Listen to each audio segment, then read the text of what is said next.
My body is ready.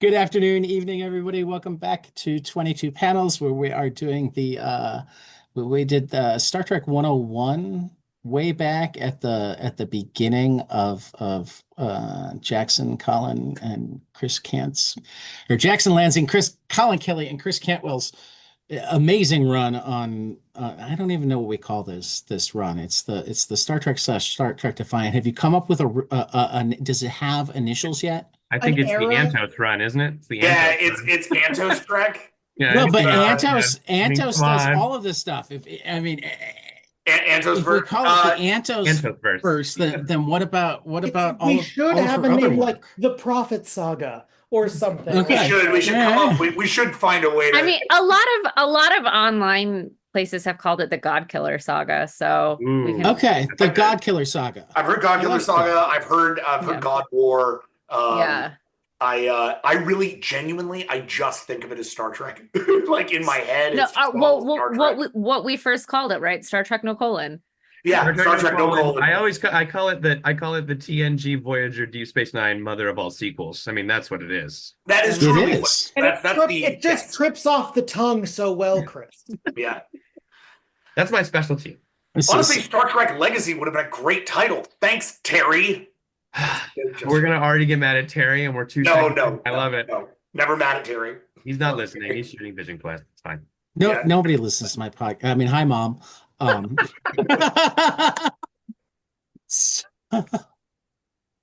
it's phenomenal. I was revisiting the beginning of it this morning, and so first, just thank you. And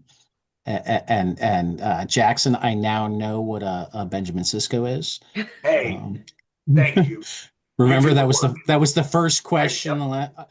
You guys have actually I've been updating Cantwell.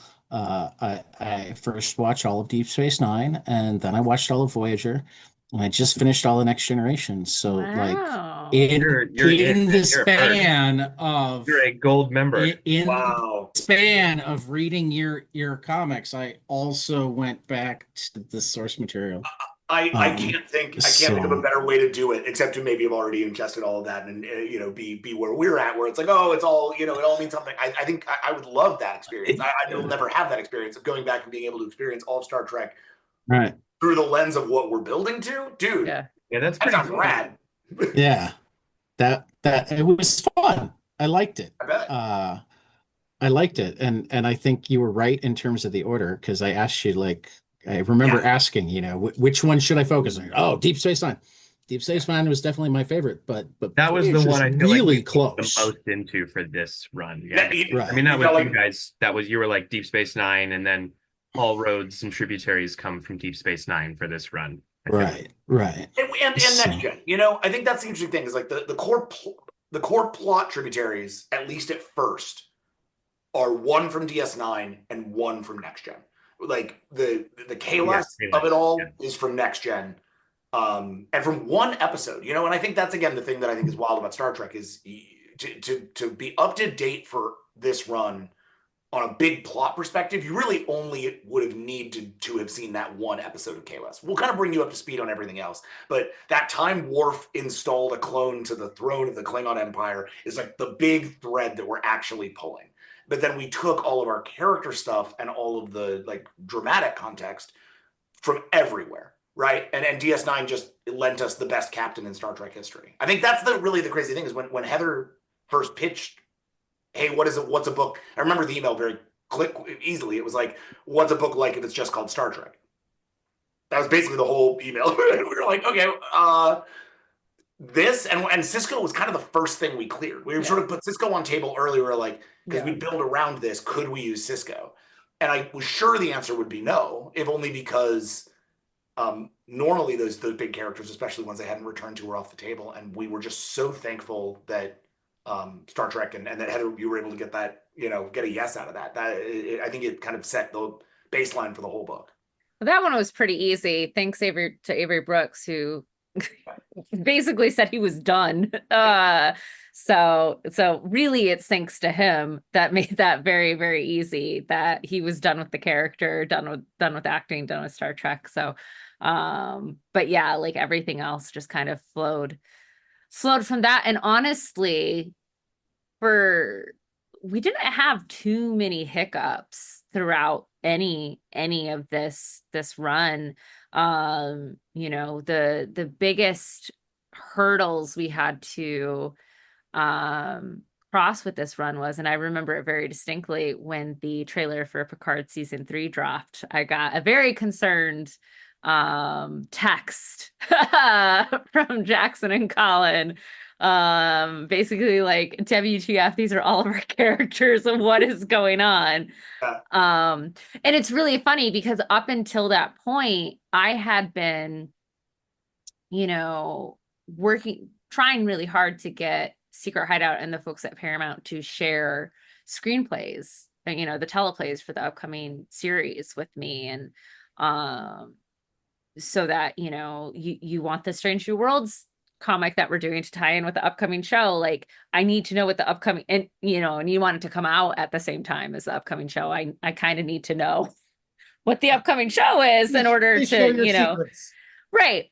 And all of that stuff. And you know, Secret Hideout was shockingly very secretive and didn't want to, you know, share a lot of things. But you know, I was able to thankfully argue a pretty good case in order to get access to Picard season 3. And I read all 10 episodes on a plane to LA, where I was going to be sitting down with the 3 of you. Well, 2 of you, because 1 of you was sick. Oh yeah, that's right.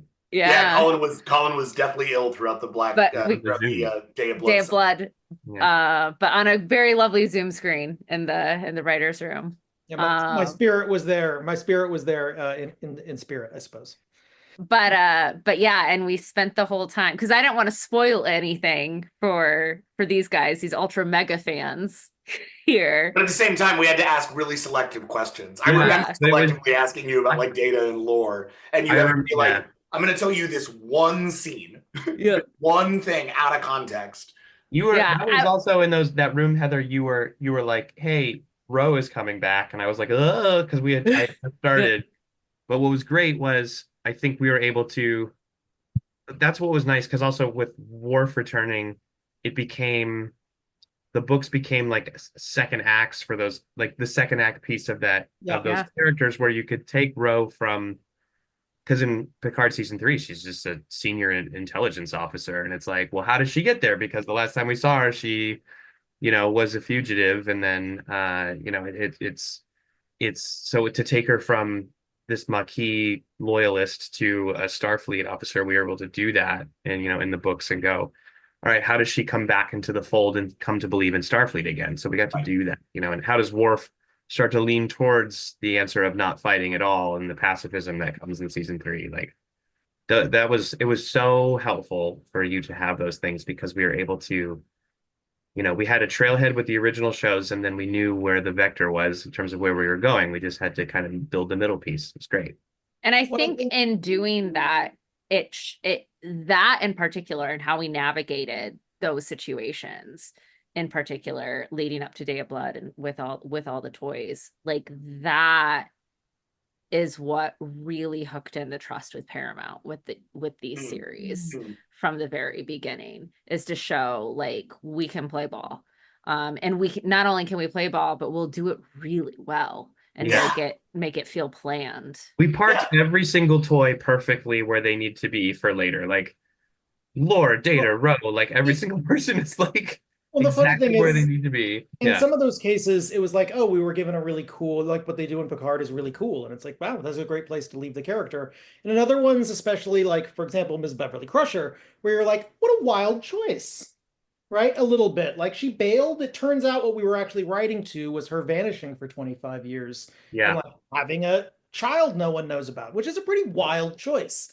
So in that situation, it's like maybe we had originally been planning on telling a story where Beverly Crusher, you know, becomes really cool president of science. I'm not sure. But now we did have to tell a story about how Beverly Crusher gets emotionally to the point where she is about to detonate all of these relationships and vanish for 20 years. I feel like that's what you They guys did actually so turned well. into a Yeah. really cool emotional story for her and gave her a lot of direction, but it did, force us to pivot. Well, but I think only so much. And again, this is where I always think the interplay between the comics and the shows has so much.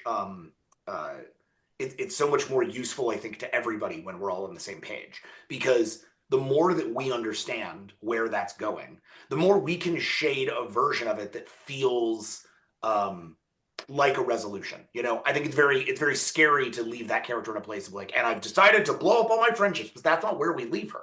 Where we leave her is in a place of, I have a discomfort with the uniform. I have a discomfort with the badge. I have a discomfort with Jean-Luc Picard. And I sort of have a discomfort with like trusting all of this. I've learned there's much bigger fish to fry, and that maybe I should live my own life. And then gets a notice that connects her back to Wesley with the see you at the wedding. And it's like, great, the last thing I need to do, which is touch base with my son. And then I can go have my life, which is effectively what happens. She goes through Nemesis, and then she's out and gone. And I think that knowing that we were able to land her in a place that felt hopeful and empowered, but we knew would then result in something 25 years later that sits as a point of a ton of pain for her, is exciting. That's exactly the kind of like bittersweet stuff you look for in a Star Trek ending. And it was without Picard there, it's only half the song, Yeah, I think that was like that. Her piece in Picard season 3 really informed how she was in Lore War, which is she became. I mean, it underscored that it's unspoken, obviously, in the television show, but she's experienced an entirely different life and remembers it, on top of all of the stuff you just listed off right now because of Lore War. And so she's really ambivalent in the true sense of the word towards everything. And I think that to do a foreshadowing of a Beverly Crusher who is kind of out on the loyalist plans of everyone in Lore War, kind of presages where she ends up, and back in her own reality. It was nice to have those pieces so we could write to it.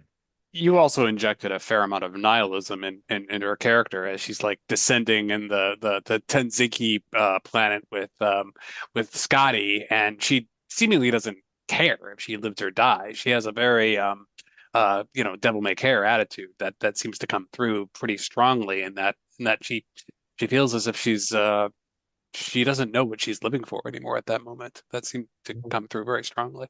That was kind of exactly halfway through her arc, right? That was where we wanted to get her, where it's like, oh, she's learned precisely. It's like it's not that she has nothing to live for, like she's hopeless. It's that she has nothing to be afraid of anymore. Her son is gone. She's not really looking for love anymore. She doesn't care about her commission. She's learned she doesn't want to be a captain. She's just living for the adventure of it, which is why I loved sending her down there with Scotty, right? That's one of the reasons why we picked that solve, is that a lot of those same things that we just described are things that you would use to describe James T. Kirk, the character where we are probably most comfortable in terms of like who, if you ask us to write that character forever, I think we'd be fine with it. Like I'll never run out of being able to think about what would Kirk do. For whatever reason, he just lives rent-free in our heads, both of us. It works out great. But me too, but I've only gotten to write him on one page of a comic book. Hey, you're lucky. You're currently pitching me, Chris. You can change it right now. No, we've already discussed this. So there's one question I have. It was a very specific story question that I have. It's a very specific decision you gave to Cisco. Speaking of like what character arcs and why they decide to go a given way, and it's the only. I'm not gonna. I think it's Cisco's main mistake, and it's like the inciting incident for Defiant becoming its own series, right. And it's the moment where, Worf is like, hey, you do this, you're giving in to these gods you don't understand, and more to the point, you're about to ask me to hit a button to kill my son. How can you possibly ask me to do this, given your son is here, given your kind of like logic around that? And Cisco's like, you're get the hell off my bridge, right? And it's this moment of like total lack of empathy, and I read it seems out of character, but then it's like it is in character because like Cisco makes these kinds of mistakes, and so. But it was So interesting. Like it's like a really interesting moment, and I wanted to ask I about that. agree. Well, obviously it's pivotal, right? It's the thing that spins the books off. It's Right. part of the it's the original sin of this run, and what's great about that is that it means that when that finally comes back together, when Cisco has solved all the problems that he's reckoning with in that moment at the beginning of the book, at the end of the books can and does so in conjunction with Worf. You know, when he and Worf learn that lesson on the other side of it and come to a real sense of peace at the end of Lore War, that thematically, right, that's what begins and ends the books. The reason why it feels out of character, I would imagine, and certainly why we think it's an interesting beat, is that in that moment he is doing something fully unrooted from his concept of what it's like to be a father. At Yeah. that point, Cisco is as far from father on his spectrum of character development as he can possibly be. The pendulum has of his priority has swung so far to the prophets Yeah. that him saying anything He's fresh out of the I mean, he's like That he's still in God mode, right? that Yeah. was that was the a they're big telling him to do something. They're that, straight up saying, do this thing. yeah. And he is in their pocket at that moment because we knew this book was going to be about disassembling that and really looking at it, understanding what emissary meant and what prophet meant and who these things were and why they were operating this way. Because we'd even talked to the old writers of Star Trek and like told them we were doing this, you know, like talked to the legends and been like, we want to explore this. The reason why we all did this the whole time was because we wanted to get Cisco to a place where you could, spoiler alert for anybody who hasn't read Star Trek Omega, put him back in the wormhole and it wouldn't feel like a tragedy. Yeah. It wouldn't feel like this sad dangling edge that you never come back to. The whole, I mean, kind of the whole premise that really hooked me from the pitch that Jackson and Collin originally pitched with this, and we really, it really is the thesis from Godshock all the way through Lore War, is the deconstruction of what makes a god and what makes a man a human versus a god.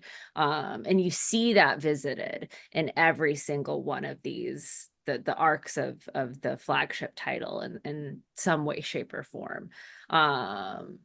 And whether it's the Zenkathi culture and their religious exploration, whether it's up in the Pleroma and you have all the different gods up there that there are, whether it's breaking the multiverse, right? And is there a god or in all of these things, and it's as they said, when he came back down, and we really explored this. We showed the medical testings and the psych evals, and that's why Crusher is there on the ship originally, is to not to be a part of a crew, but to keep an eye on Cisco specifically. Yep. And yeah, I mean, it's the original sin, as you said. It's that first crack, and it really does come full circle. I think it does echo it, as you come all the way back around to 28, 29, the Of Bajor arc. Even when he is in the pocket of the prophets, the thing that jars him out of that is that deep psychic image of Jake standing there seeing him, right? And it's like the thing that kicked all this off was Cisco forgot about Jake.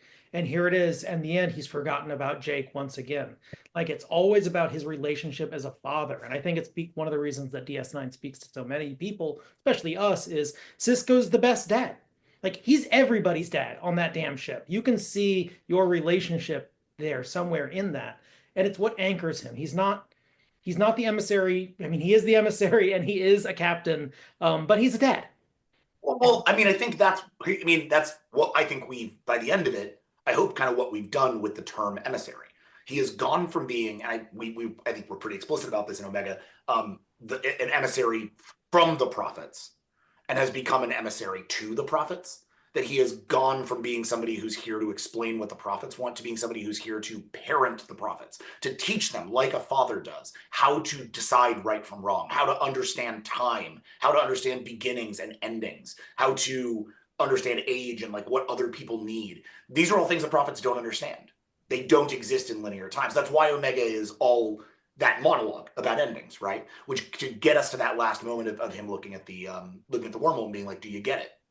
because I think that's what Sisko's going to be doing for the rest of his time in the wormhole, however long that ends up being. You know what I mean? And I think at this point that's still ill-determined.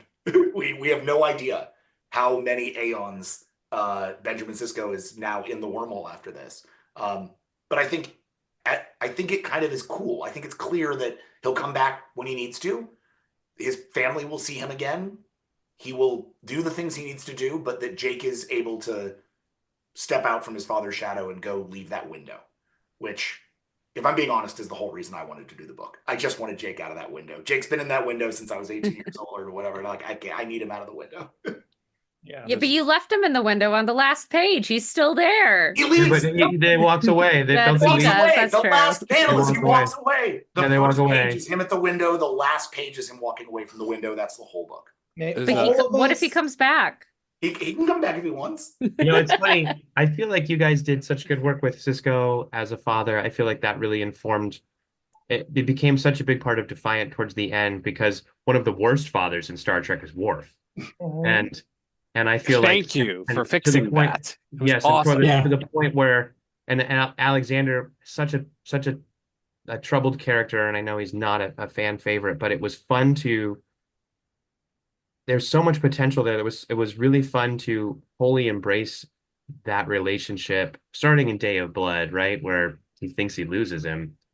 Worf thinks he loses his son, and then you have a redemption arc for Alexander, who has been such a lost cause through the TV media stuff, and that's why it was great to. As much as Defiant is kind of a reverberation of the flagship book, like the father angle from Sisko and Jake, I really wanted to bring into Worf, because as they mend their relationship, Worf and Sisko, it becomes a moment of that last arc. The last solo arc for Defiant is just Worf and Alexander, and it was really fun to build that and see Worf finally acknowledge how much he has neglected this kid and not done a good job. There's hope there now. I really have to give you as public props as I possibly can. I've said it privately before, but genuinely, those issues of Worf and Alexander, that the Kuv Vokalis arc that you do is unbelievably good. Like, and I think what's so cool about it is that you say it like reverberates from flagship, and I tend to buck that because I think Defiant is so its own thing. It's so fucking rad.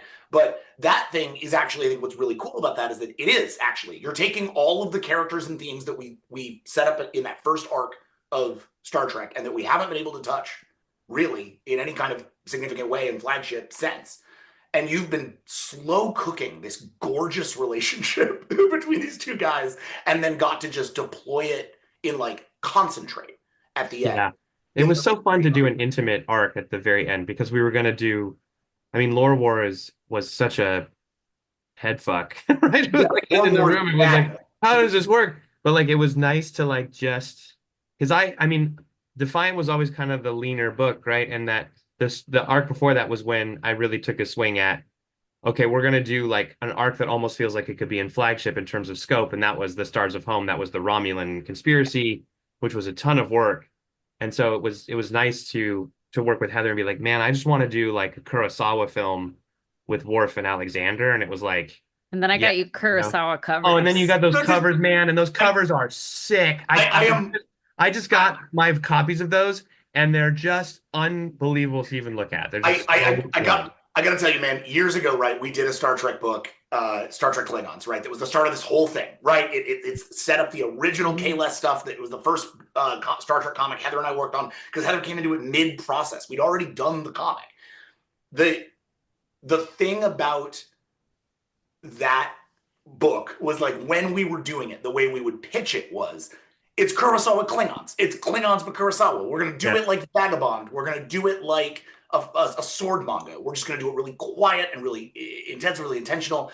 And then for years afterwards, we were like, all right, someday we're going to do Kurosawa. It's going to be like this. It's going to be like that. We're going to totally do it. It's going to be awesome. And then I saw the cover. And then I ripped it off. I was like, guys, look. I love you, Cantwell, but Look what I did, achieved guys. my dream. I was like, no. Yeah, But then I cool. read it and I was like, fuck, this is honestly, it's exactly what it should. It's brilliant. Well, I'll throw that back at you guys though, because I feel like I will admit, I don't even know if I've ever even told you guys this, but like growing up, and since I was hooked on Trek, when I was like 8, I I was never a big Klingon guy. Like I just did not really love the Klingons. I was more interested in the other species, and I obviously, I wrote up too many of them, but I love the Romulans and all this stuff. But I like Colin, your insights. I remember specifically at Jackson's apartment, like, and reading that K-less issue that you guys did, like, and the way you had all this insight and unpacking of the Klingons. I don't know, like it ignited something in me, and they became so fascinating. So it was really fun to unpack that culture through Worf, because I just honestly before then it was not, it wasn't a culture in Trek that I was interested in, but like I feel like Colin, you really kind of turned me around on that at a 180, because I know you're Well, thank you, Chris. I consider it one of my goals, one of my superpowers, perhaps, is getting people excited about stupid things. I'm so glad that I got you excited about the, deep cultural lore and fun. historical significance of the Klingon Empire and their many different branches. It's great for someone, and I think that's the power overall of us working with you. This is just all, we're just going to pat each other on the back for a minute, but genuinely, it's been such a pleasure. Like, it's so cool to have someone be able to walk in to your little world and be able to share things with them and then have them make it even better than you could dream. So Chris has been an incredible partner, and the three of us we thrive. We have thrived. We have We have thriven. thrived. The four of us have Thriven, thrived. thriven. We have The four of thriven. us, four of us and Cassandra have thrived. Yeah. Yes. Yeah. Yeah. I guess I'll point out that in the same area, right, you've got Worf kind of admitting to his mistakes, which I thought was one of the most, fascinating, and like he does not tend to admit that he's wrong. That isn't his thing. But he apologizes to his son and says, yeah, you messed up, but part of the reason you messed up is that I really wasn't there for you. And his willingness to admit that seems to me to be the emotional key of that arc, I thought. And that was like that was beautiful. I agree with your assessment. And then at the same time, I want to compliment Chris on the exact opposite that you did in the Defiant Annual, where this is a story about, the whole thing is gods and fathers, and the conflation of the two. But you've got Sella's father, who is perhaps the worst father in the entire series, arguably, and and his complete and total inability to take responsibility for any aspect of his actions, and he obviously gets what he deserves. But that annual, and then Sella's backstory, you really took. I mean, she really was Denise did her best, but it was sort of a B character, kind of a B movie kind of thing that you really took, and you elevated that.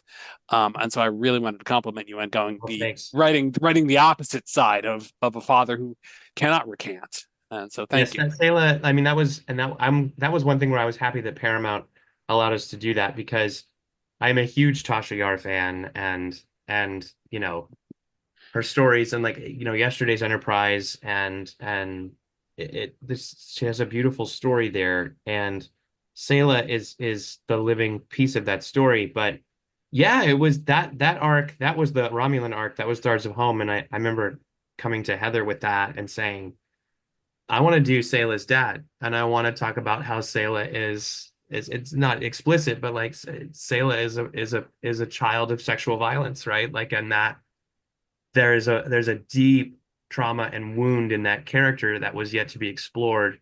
And we got to do that, where she meets her mother in the annual, and then just to build Revo as this unbelievable piece of shit, you know what I mean? And have her come face to face with him, and have her, I mean, my favorite part of that arc was to have her choose Spock over her own father as a father figure. And like that, especially from what happens in the series, it was like, It just felt powerful. And that, to your point before before we started recording, is that felt like a moment where we could empower a female character that maybe was a little thin in the original series, although I still love some of her performances and it's great. And her torturing Georgie and all that shit. It's hammy fun. I mean, Denise, I just think she's great. It's the But like, 90s. Yeah. dude, I mean, syndicated It was TV my like that is first just, TV guys, that crush. Thank you very much. we have no idea what we're missing. Like, I'm watching The Adventures of Briscoe County Jr. right now Oh with my God. kid, and it's just like that syndicated television that's like 27 episodes long and it's just fun. It's like,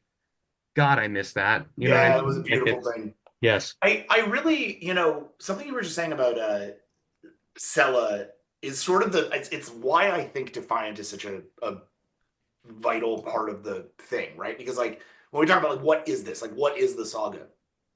And you describe Star Trek, I think quite rightly, Heather, as the demonstration of what it means to be what it is to be a god through the lens of a father. But I think in a large part, Defiant is just the story of what it means to be a father. Like if you go back into that, there's so much in there that is about fatherhood, parenthood, specifically how we deal with our own sense of responsibility, who we select as our parents, who we are indebted to. Like it actually is a total hand in hand between those two books, one as gods and one as fathers. And gods are kind of on the mind in Defiant, and their fathers are kind of on the mind in Flagship. But the two books circle each other and allow for a much deeper examination of either. It would feel really out of character for Defiant. This is why the two books exist, rather than just trying to do this all in one big saga-esque book, right? Because Defiant doing a story about the Pleroma would be a mess. It wouldn't feel right inside of the frame of the book. You'd be stretching the tone and the vibe and the context of the book to get there, not just the characters. Like the actual feeling of the book would have to change. Whereas doing something like the Romulan Conspiracy, or especially like your Parasites arc, would have been impossible for us to do, to sustain on Flagship, because it would have started to make it feel so outside of the cosmic zone that we really wanted to see. You guys were at at like all that. times. Yeah, you were in that transcendent Star Trek. We were phase. always trying to think of it as Yeah. And we were kind of the mortals over on Defiant side, right? That's the thing. Yeah. And getting to let both of those songs play effectively equal time is just, to me, it's like such a magic trick. I still can't believe we got to do it to some degree. It's so rare that you get to do a line at all, let alone a line this long. Yeah, I know. It's unheard of. You can't see the video chat, but Heather is doing a dance of You mixed conspiracy parasite aliens with like TOS Chicago Gangster Planet. Yeah. My God, what were you ingesting? That was crazy. Here's what I love. Pretty much every writer I've ever brought onto Star Trek, like in any way, any writer I've ever been like, hey, come play with us, comes in and says, are we doing anything with Casino Planet? What's going on with the Casino Planet? It's absolutely wild, man. That they just live rent-free. The Sigma Iosians live rent-free in every Star Trek writer's head. I did the same thing. Quentin Tarantino wanted to do a movie about that. Tarantino wrote one. I did. Yeah. Different universe, but Canto bites. Do you feel annoyed?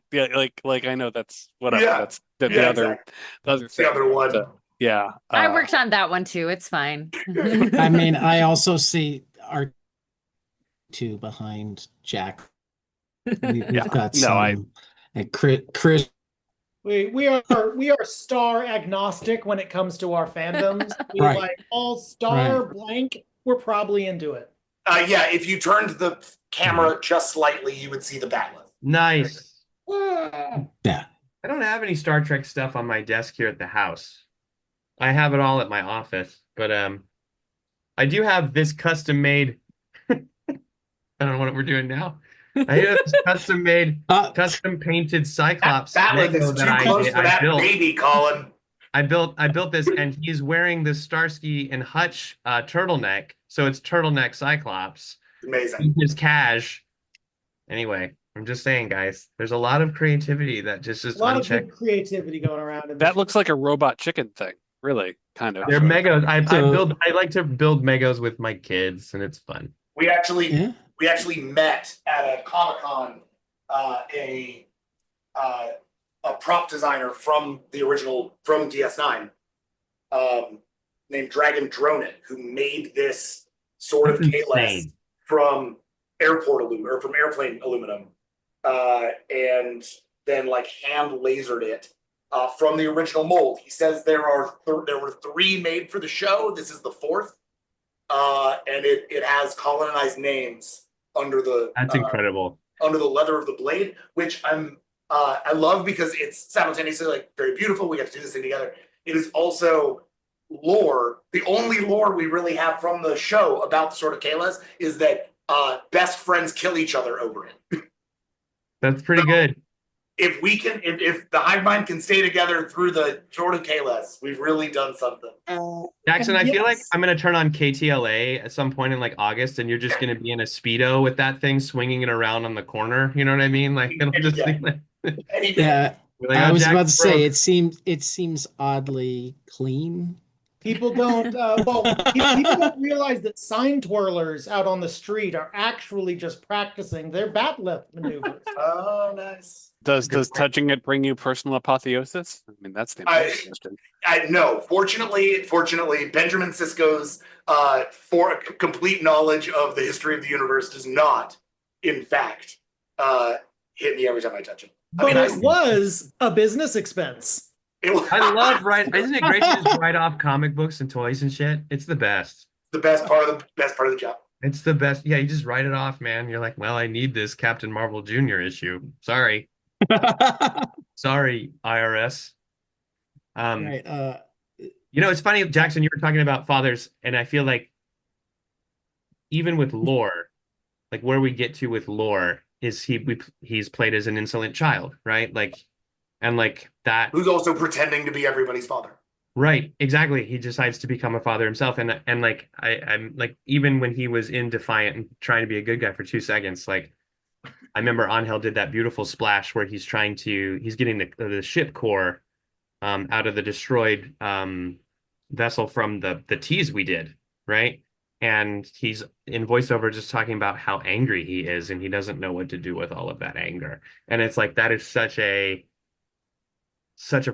like first son, issue, in terms of Sung's first kid, like I think it's nice to just have that implicitly through there. I mean, do we all have like problematic relationships with our fathers or something? Or like, are we, I don't know. Or like, I don't know. I don't know what you're talking You're about. telling me that's why I love your book? Maybe, yeah. Maybe that's what people are responding Look, to. write what you know. Write what you know, guys. Yes. Yeah. And while I didn't care for Picard season 2. I did like the fact that the original Soong is like a terrible Elon Musk stand-in, who's like the perfect apotheosis of like the most terrible father that you could imagine right now. It's sort of I find that amusing actually in a weird way. Yeah. Yeah. So I didn't manage to get in on the Cantwell love for because you guys are just so good at talking to each other. I think I told Chris when he was writing them, but that last arc is also my favorite work of yours, possibly ever. I loved Really? the father-son relationship. But yeah, I think I told you that as I was writing, or as you were writing, well, as it was coming out. But and I plugged it on the air too much, but you're not one of my listeners. You got like kids shit. But now that I've quieted the men, Heather, as we've proven over the last half hour, you put these 3 guys together talking Star Trek, and they're like a herd of cats. So what was it like wrangling them? Yeah, I read your interview, Heather, where you're like, I had to control these guys all the time. It was pretty great. Nah, I mean, see, even as I ask you the question. I know. Men always trying to speak for me. No. I never stop it. No, I mean these guys are great, it's I had worked with Jackson and Collin previously for several years over at Valiant, and when I took over this line and decided this is what I wanted to do with it. I wanted like literally my whole idea from the very beginning was I wanted to redefine what a Star Trek comic could be. I wanted to redefine what licensed comics could be, you know, and really make them stand on their own and eventize it and just make them feel epic. And, you know, I think we did pretty good at that. I think we did okay. Yes. Um, Yes. and from go, Jackson and Collin were the guys for me. I had no other names on my list. You know, I gave them a pretty insurmountable, impossible task with the Harbinger book that we did at Valiant, and they really impressed me, knocked it out of the park.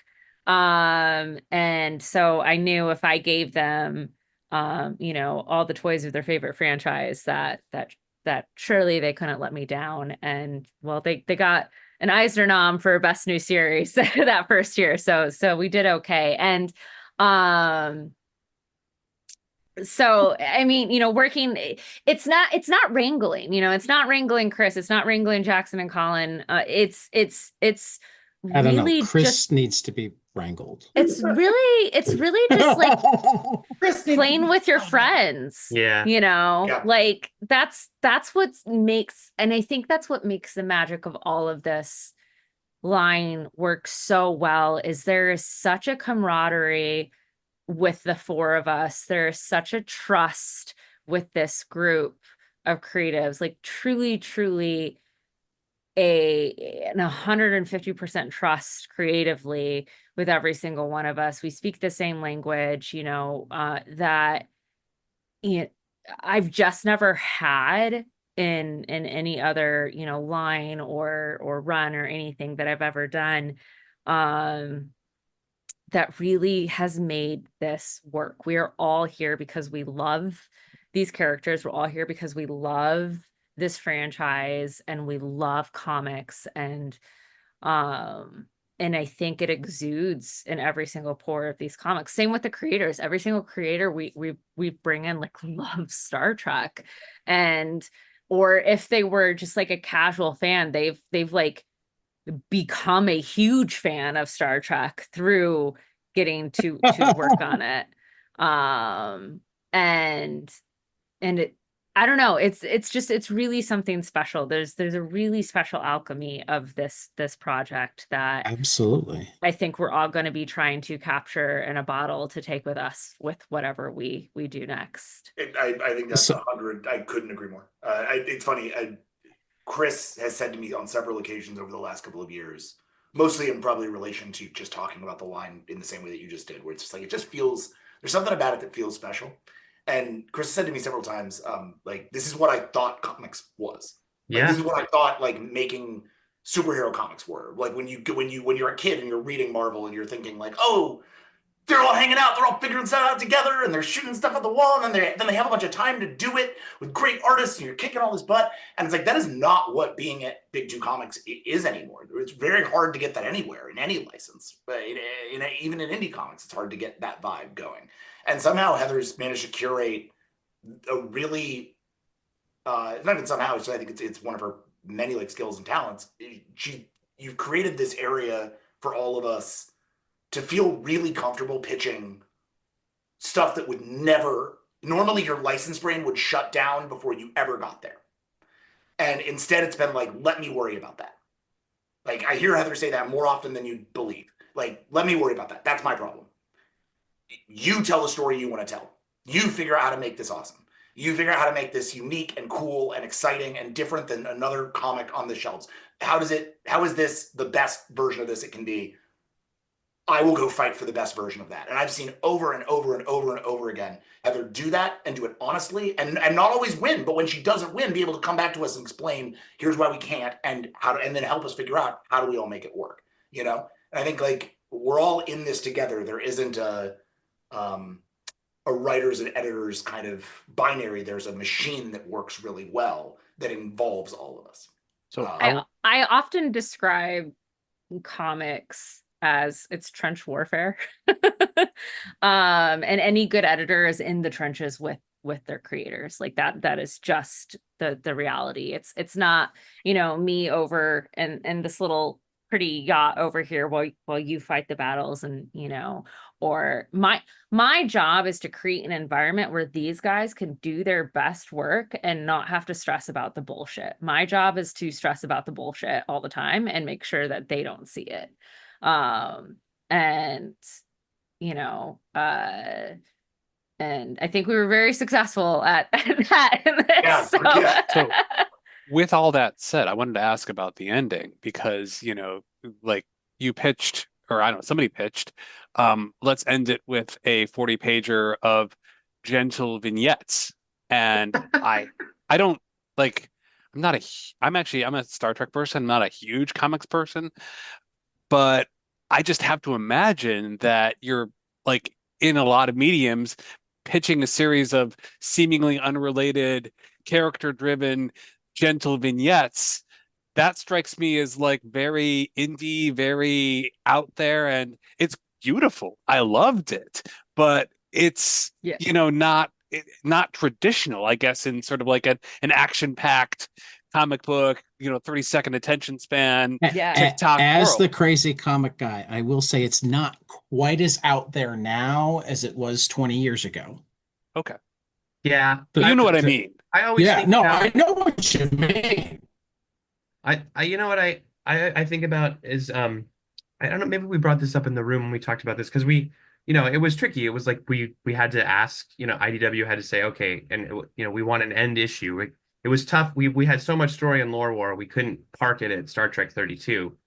It was like, how do we wrap up all these people we brought into the story? So I mean, again, this is where Heather went and fought the good Yeah. fight, and we got that Omega issue, which was great, and all those artists to come back. But like I always think when I look at Omega, like I remember, and say what you will of this event, but like Executioner Song and X-Men in the early 90s. Like I just was so absorbed in that, and like, read it time and time again. And like I don't have any of those issues left, but like the one I did keep is Song's End, which is a beautiful cover, because it that story begins with, I believe, Xavier being assassinated, and like, but that cover, I think it's Xavier from behind, like and there's a tree, and like he's reaching down towards, I think, Jubilee, like, and he's returned, and it's like, even as a kid, I remember getting that issue, and like, that was a gnarly one to read as a 10-year-old, and feeling such relief and closure just with an issue like that. Like it's such a special thing to do in comics. I mean, it reminds me of like, where it takes 10 minutes for Hawkeye to write goodbye and rocks for BJ Honeycutt and MASH. Like it's just, you get to have those moments of getting to say goodbye to people, and like and moments, and like as much as it was our characters going off into their next adventures, it was us also saying, goodbye to this line. So I think that emotion comes through the issue as well. That was I always knew I wanted to have an ending. I didn't just want it to end. And it's such a rarity in this industry, we all know, to be able to stick a landing and plan an ending. Ain't that the truth? I know the guys in this room know this better than Jackson. You're muted. Rarity is an understatement. It is practically impossible. Yeah, it's one of your superhero characters going, and then the book's over. That's every book. And or you have Daenerys burn the town, but well, sure, yes. sure, but even they Dude, they had 8 seasons. I'll take it. But yeah, and like I think one of the only other times I've ever, like, in my career, I've ever like got to do a significantly long run, and we knew when it was ending, was Gwenpool. We we knew we got enough. We didn't plan for that ending, but we got enough of an advanced warning that we were able to construct an ending, and make it seem organic and fit in. We, before we found out that the last arc was going to be the last arc, so we developed it specifically for that, and it actually became like the most defining arc of that run. And you actually got a whole arc rather than and we got a whole arc, right? We're canceling after 2. Yeah. Well, no, I think that was the thing. I think we knew on this before we did. We sort of figured out what was going on almost around the end of Day of Blood. Like it was pretty. We had a pretty good understanding, at least, that okay, we're heading towards Lore War. Yeah. And then maybe 6 months later, we understood, okay, Lore War's where it's going to end. And we had the only thing that we really had planned for after it was we had like a 6-issue denouement. I think where it's like, oh, like what you got in Star Trek Omega, but as a trade, right? That was really all it was, which wouldn't have been very compelling. It would have had to move some stories around. Yeah. It would have had to do other things. Like it would have been a harder thing to do. But it was kind of like the objective was like, can you do sort of a soft Star Trek series finale landing? Can you do something that feels kind of like All Good Things and lets you sit with these characters a little longer? Like, is that viable? I think we gave ourselves a bit of a saving grace on that last issue because we had Star Trek Year 5, where John Barber accidentally greenlit a 25th issue.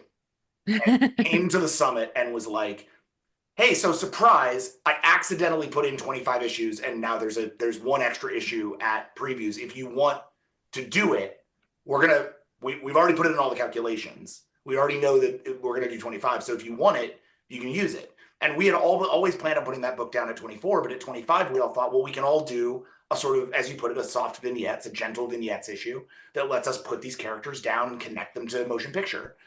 And it worked. We did an artist jam. We did a writer jam. We pulled in everybody and we had a great time with it. And we made an issue that we were all proud of that felt like a proper ending. And so when we came around to this, and with the accomplishments of this line and the level and degree of I think, creative and personal, I don't know, buy-in that we all had, it felt like doing anything less would have been, letting the line down. And I think that's where we all, I think all of us knew this needs an ending. It needs to be properly put down. It doesn't need 6 issues. You can do it in 1. And then if you do it in 1, then you've done your whole story. You know what I mean? Then you've actually done everything you set out to do. It's not one of those things where it was like, oh, and we had 3 more years of story. It's like, we didn't. I couldn't tell you what else we would have done with these lines if they'd been extended. And I think there's like a lot of value in, obviously I think I'll probably be the first one here that says all stories should end with explosions. But in this case, this story needs to end in Star Trek, right? And it's like, well, if you've gotten this far, if you've read all the way here, you probably fucking love Star Trek. You probably understand Star Trek. And you probably understand that at the core of Star Trek, it is people in rooms having feelings. Right? So it's like, if you don't want our finale of soft vignettes, like, what are you doing here, my friends? Is this a bad time to say I've never seen a Star Trek or no? Heather has been gaslighting us this entire time. Who's Benjamin Sisko? I know. Well, it does feel like, compare your approach to like the J.J. Abrams approach, which takes a very different tact with the same theoretical clay, but like I think misunderstands the source material in an intrinsic and fundamental way that is offensive to me, frankly. I'm not gonna put a too fine a point on it. I'm just gonna say that. Oh no, it's fine. Yes, but they work for them. I'm fighting an actual. I know I have an actual compelling like love for Star Trek 09. I actually think Star Trek 09 is a really excellent bit of Star Trek. Not even necessarily just a good bit of fiction, but it's a really incredible jumping on point for a new Star Trek viewer. If I'm trying to get somebody into Star Trek in the quickest, easiest, best way possible, I really do tend to reach for Star Trek 09 first, and then use that to be like, all right, now let's get you into the real shit. I can't defend a lot about Into Darkness or Beyond. I think Beyond is Into Darkness, but I don't think Beyond doesn't hit me as Star Trek very well. We're not discussing those. We're not discussing those particular films. The first one's pretty cool. It was a really cool single movie they made. You know what? I will say that, like, in terms of the larger Star Trek lore and canon, I did find the way into that film quite compelling and very Trek, where you are starting in our prime main universe, and Spock is this lone old guy trying to save the people that have hated him his whole life. And it costs him everything. And to me, that was a very powerful coda for Leonard Nimoy, in my opinion. And I think that he's so fragile in those early scenes. And yes, then you get into the fun, and it is, yes, some could say it's an excuse to kick off a different universe, but like baked into that is the destruction of Romulus, right? And which, carries over into Picard in a really profound way. Yeah.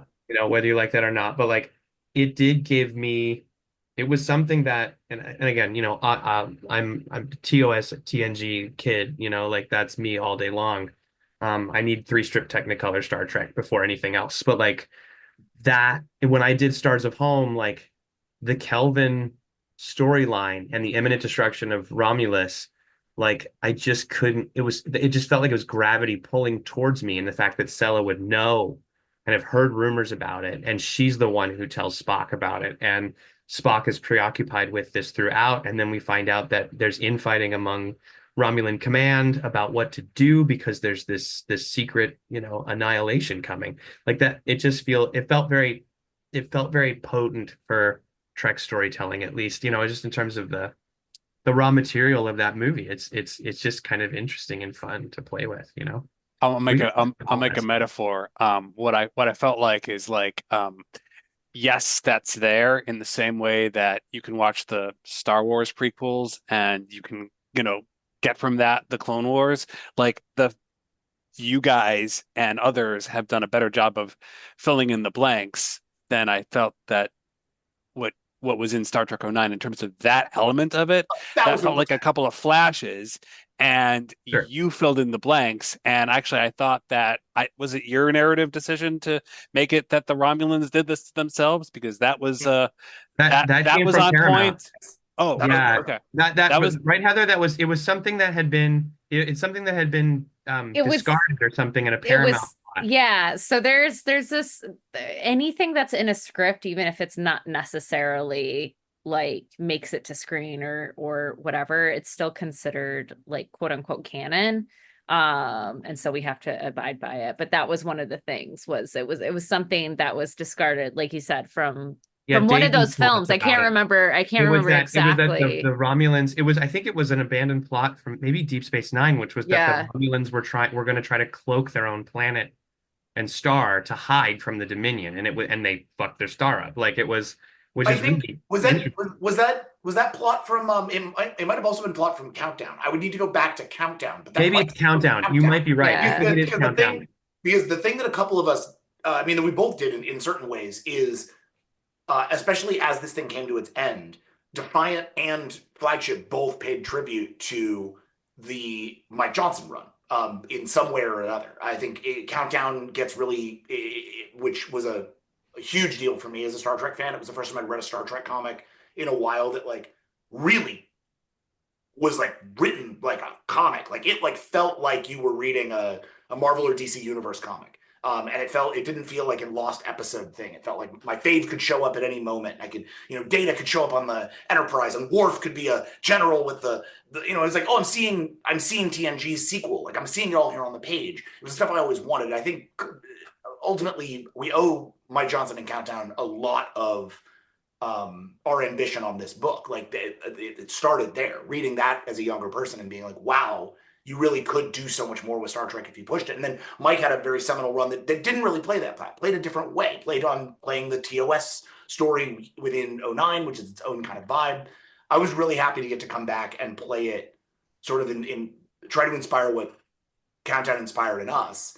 And ultimately we ended up using the JJ cast there for that one issue to really say like, hey, even that's tied to this line. Like we always said, wherever you came into Star Trek, right? Yeah. Wherever Star Trek came to you, Lower Decks, Prodigy, like Star Trek 09, or OG, original Star Trek, wherever you live, Star Trek comics should have a place for you.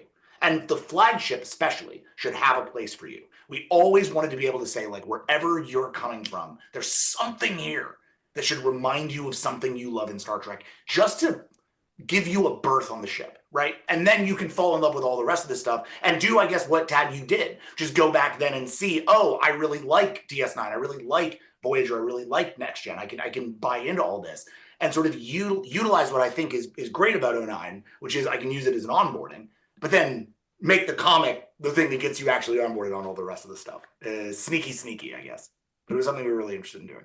So I know we're starting to run up on time. So I had one more editorial type question for Heather before we roll into my standard last question.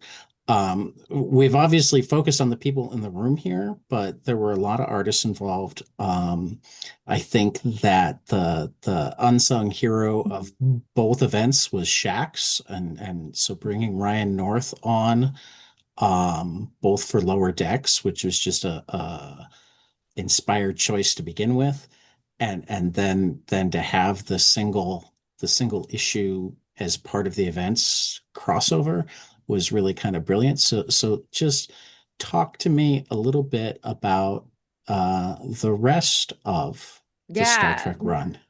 Well, first I want to give two very other special... than these three guys. Yes, these three guys are great, but there were a lot of other people involved. These guys are fine, but like, right. You know, what's I mean, Clayton Coles can write actually words. Lettered all of them, and exactly. You know, he was thinking about showing up, but you know, he just earlier Heather like was 2 hours earlier. Other delightfully kind of played off, oh, these guys make it feel like a joy. And it's like, we do make it feel like a joy. What not is unspoken is the fact that she is sitting at the hub of an absolute delightful, incredibly artistic shit show, which she is single-handedly conducting like the queen of the shit show opera. Yes, and everyone of getting incredible, you're right. I mean, getting incredible artists, like sheer cover. Did you just change a diaper or something? Because shit show seems to be on your mind. Queen of the Shit Show opera is a great something. That should have been the last bonus arc of Star Trek was Queen of the Shit Show opera. It's Heather's subquit. It's what you say when Heather enters a room. Heather Antos, Queen of the Shit Show opera. The shit show. I prefer Federation president. Yeah, we made you Federation president here. Yeah, no, I mean, God, what an incredible crew. I have to first give a shout out to my incredible editorial assistants I had on this run, Vanessa Real Gonzalez, who helped launch the run, and then Cassandra Jones, who took over in the last year on assistant duties, who I could not do this line without their incredible help. Clayton Coles, as you mentioned, who did wonderful lettering, really redefined and recharacterized how to do Star Trek lettering, coming up with really cool ways with all the doing Romulan fonts and the Klingon fonts, and finding those ways badged VO boxes, the badge captions. Yep, he's done for everything. Like Clayton is a huge Star Trek nerd. Yep. In and of himself, and he would sometimes also like catch like inconsistencies while doing lettering, and would email and just be like, hey, I noticed that this phaser was incorrect. Just like FYI, which was really funny. So huge shout out to him, longtime collaborator. But I mean, God, I mean, Angel Unzueta, who drew more than anyone else on both runs, a beast on Defiant, drew the Day of Blood crossover, just a true champion among men. And he upholds the artistic stereotype of all artists are super beefcakey, and all writers very are handsome like surfer dude, goblins. He's the artist I've worked with most in comics, and I love him to death. I'm jealous that Heather got to meet him in Spain a few months ago. It's my third time getting to hang out with him. That's amazing. I gotta get over there. He's so great. So much. But yeah, Ramon Rosanas, who kicked off the whole Godshock. Davide Tento, who just did Lore War, Megan Levins, Lee Lowridge, Marissa Louise, our colorists, Leanna Kangas, Mike Feehan, the list goes on and on and on. Our incredible cover artists that we had throughout this, JJ Lindell, who did some of the most incredible cover sets, Takashi Okazaki, who did those incredible samurai Klingon variants that we were talking about, who is just also happens to be one of the biggest Star Trek fans out there that I had no idea. Wow. Yeah. I want to come do some Last Starship. Want to ride one of your Last Starship?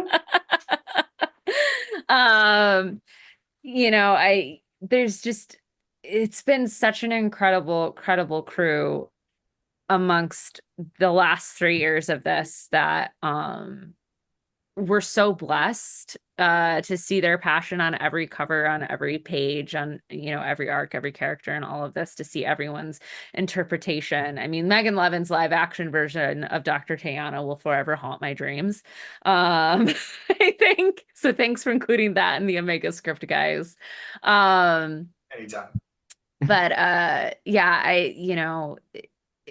we've been really lucky with the art on these books, and I'm really excited to hopefully one day get a really nice fancy omnibus set with everything all together. Wouldn't that be amazing? God, that would be so cool. It's all I want. I'll pre-order it today if that makes a difference. IDW, get us.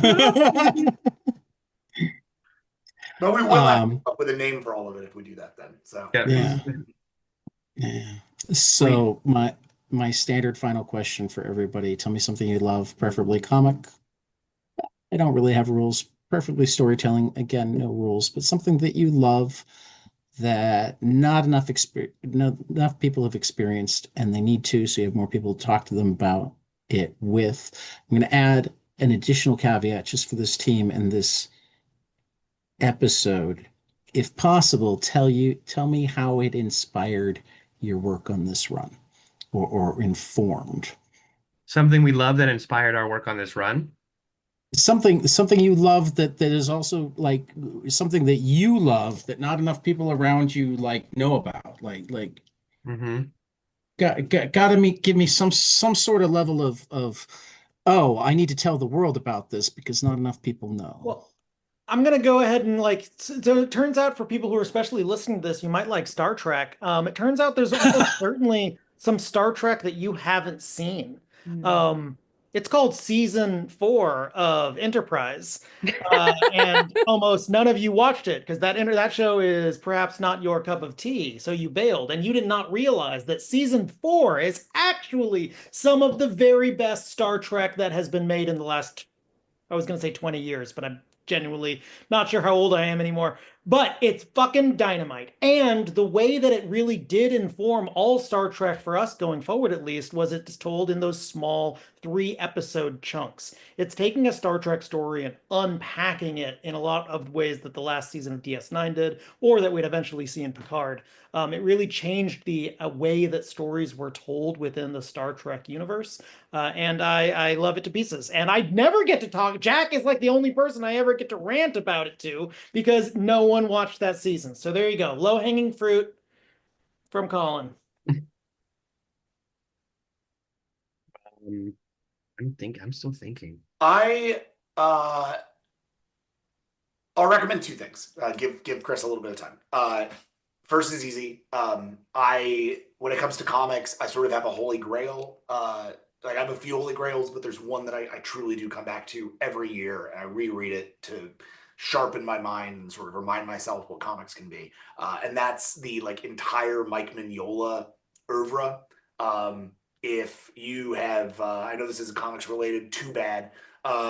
If you have not just sat there and read Hellboy and BPRD from front to back, if you haven't experienced that whole, it's several bookcases of work. Well, so and what I'll also say is it keeps popping up on Humble Bundles. Yep. So if you can't afford all the books, give some money. It's almost always World Kitchen that he's raising money for, and you can have it all digitally. That's how I started. That's how I started reading all of it. I used to read Hellboy exclusively, and then Humble Bundle allowed me to do that exactly. And then Right. over the years, Right. I have all the trades, and I use them like a lending library. I actually do get one friend at a time into it because Right. because it's just so good and it can do so much. Well, and this is where I'll toss out. You're talking mostly Mignola verse. Recently, Mike Avon Oming actually plugged the what was it? The Bowling with Heads. His other verse that he's got a book or two in now. Amazing Screw on Head.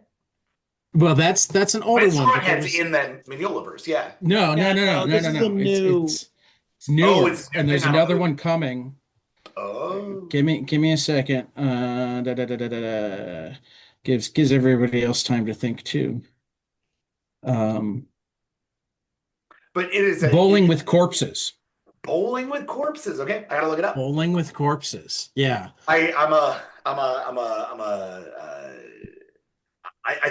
genuinely think that one of the things that you can do whenever you go back to those books is find new things that comics Oh yeah. do, and Oh then yeah. put that into your work. I feel like I'm always mining new amazing expressions or ways of telling a page, ways of thinking of a story, Yeah. ways of getting out of my own head about dialogue, like all kinds of stuff. You really just like he's such an incredible um not just a storyteller, but like a vibe for a bunch of storytellers who can all come in and do the Right. thing. And so I think whenever we write quiet, really personal things, I think I am bringing a certain amount of Hellboy to it just by my nature.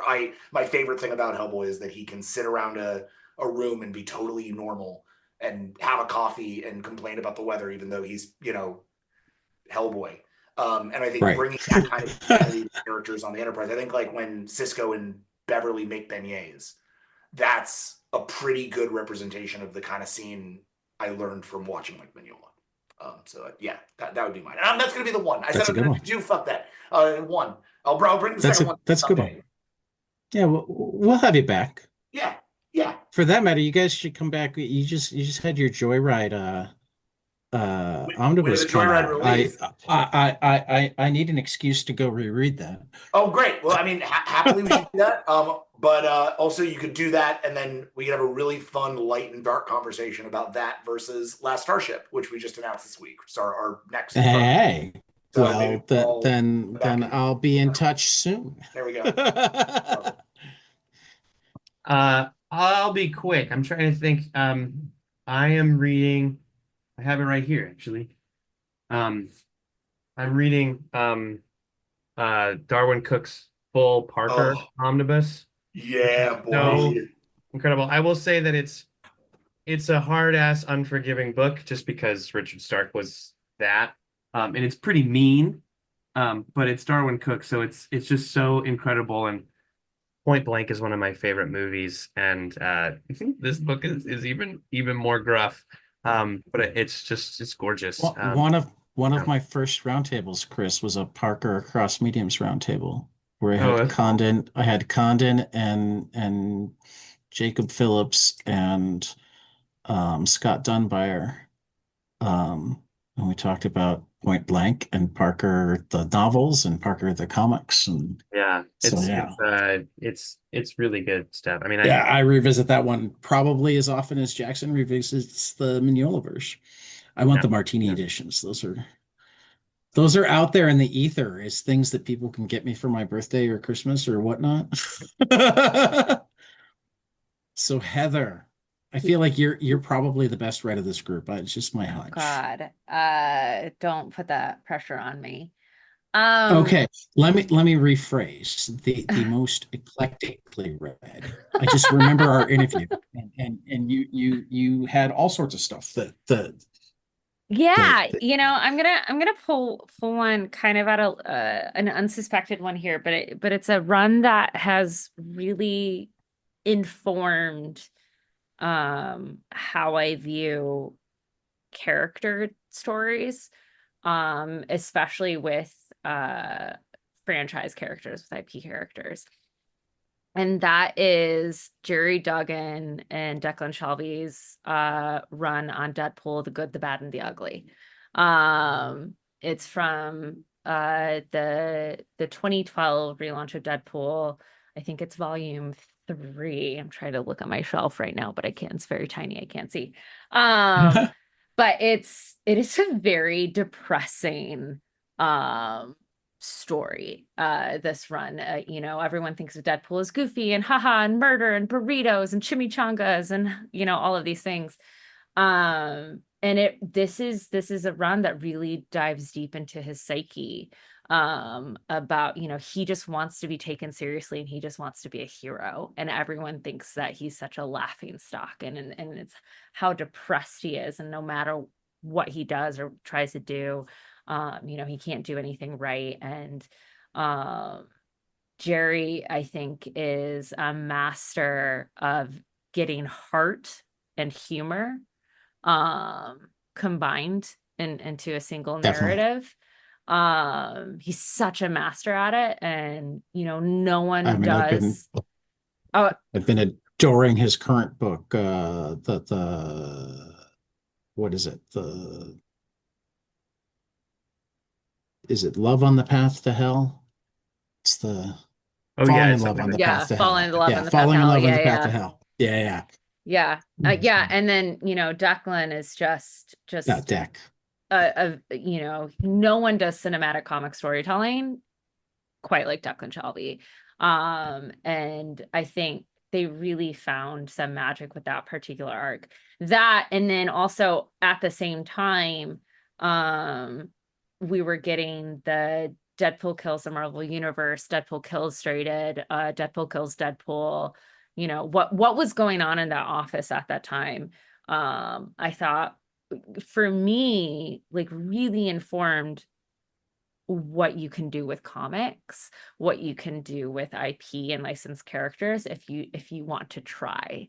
And I'm always looking, and I think it shows. We've seen it in this, we've seen it with Warp Your Own Way. I'm always trying to find ways to, how can I push the medium? How can I break That was comics? How also can I brilliant. I do? loved that. Thank you.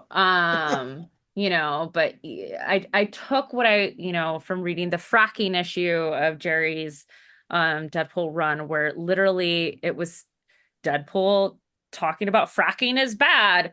But the whole issue was done as an activity book, and coloring pages and crossword puzzles and fill in the blank balloons, and you know, and I thought that was so cool. And so I take a lot from that, and I always think a lot about that, about how I can take those lessons and form and morph and challenge myself to do things with comics that I have never seen before, and try not to kill myself or lose my sanity in the process. Yes, please don't, because then you won't do more work.